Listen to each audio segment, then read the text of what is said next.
Hello, welcome to my mini vlog. ಇವತ್ತಿನ mini ವ್ಲಾಗ್ನಲ್ಲಿ ದೇವರ ಮುಖವಾಡನ ಹೇಗೆ ಅಲಂಕಾರ ಮಾಡೋದು ಸಿಂಪಲ್ಲಾಗಿ ಅಂತ ತೋರಿಸ್ತಾ ಇದ್ದೀನಿ. ನಾನಿಲ್ಲಿ ವಿಭೂತಿ ಗಟ್ಟಿಗೆ ನೀರನ್ನ ಮಿಕ್ಸ್ ಮಾಡಿ ಅದನ್ನು ಕಣ್ಣಿನ ರೀತಿ ತಿದ್ಕೊತಿದ್ದೀನಿ.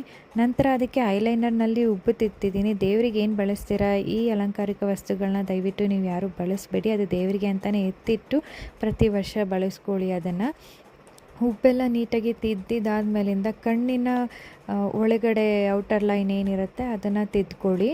ಕೆಲವರೆಲ್ಲ ಪೇಂಟಿಂಗ್ಸ್ ಮಾಡ್ತಾರೆ. ಆಗದೇ ಇರೋರು ಈ ಥರ ಮನೇಲಿರೋ ವಸ್ತುಗಳನ್ನ ಬಳಸಿ ಕೂಡ ಅಲಂಕಾರ ಮಾಡ್ಬೋದು. ಈ ಥರ ನೀಟಾಗಿ ಫಿನಿಶಿಂಗ್ ಬರುತ್ತೆ.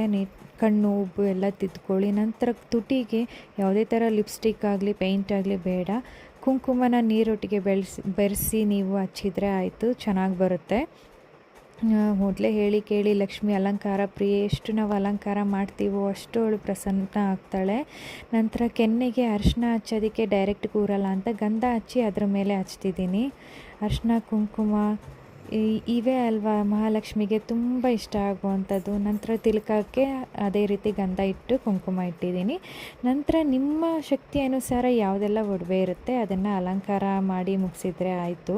ದೇವರಿಗೆ ಅಲಂಕಾರ ಮಾಡಬೇಕಾದ್ರೆ ಶ್ರದ್ಧೆ ಇಟ್ಟು ಒಂದೇ ಮನಸ್ಸಲ್ಲಿ ಮಾಡಿ ತುಂಬ ಚೆನ್ನಾಗಿ ಬರುತ್ತೆ.